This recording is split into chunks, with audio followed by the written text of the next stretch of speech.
প্রিয় ঢাকাবাসী, আপনারা নিশ্চয় অবগত রয়েছেন গতকালকে ফুলবাড়িয়া বাস স্ট্যান্ডে সন্ত্রাস, নৈরাজ্য, চাঁদাবাজি, দখলদারির বিরুদ্ধে 24-এর গণ অভ্যুত্থানের আকাঙ্ক্ষাকে বাস্তবায়নের লক্ষ্যে ব্যবসায়ী সমাজ এবং সন্ত্রাস, দুর্নীতি প্রতিরোধ, চাঁদাবাজ প্রতিরোধ কমিটি কর্তৃক আয়োজিত যে মিছিল ছিল, ওই মিছিলের সময় ছিল 5টা 15 মিনিটে।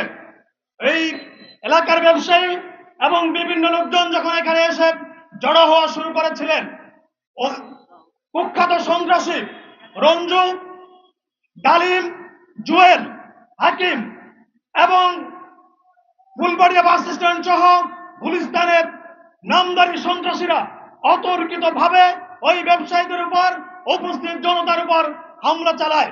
পরবর্তীতে এলাকায় বিভিন্ন লোকজন যখন আবার জড়ো হয়, মিছিলের দ্বিতীয় দফে তারা হামলা করে প্রায় 30 থেকে 35 জন লোককে আহত করে। মুমূর্ষু অবস্থায় 3 থেকে 4 জন এখনো হাসপাতালে রয়েছেন এবং এছাড়াও 10 থেকে 15 জন হাসপাতালে রয়েছে।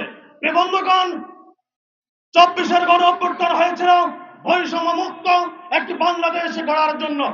সারা বাংলাদেশে এই সন্ত্রাসী বাহিনী, কুখ্যাত সন্ত্রাসী দল, দখলবাজ, চাঁদাবাজ, তারা একের পর এক মার্কেট, ফুটপাত, ব্যবসায়ী একের পর এক দখল করে নিয়ে যাচ্ছেন, যেমনি ভাবে দখল করেছিল বিগত ফ্যাসিস্ট আমলের ফ্যাসিস্টের দোসররা। তারা সম্মিলিত ভাবে আজকে নব্য ফ্যাসিস্ট এবং অতীতের ফ্যাসিস্ট সবাই সম্মিলিত হয়ে এই সন্ত্রাসী কার্যক্রম চালিয়ে যাচ্ছে।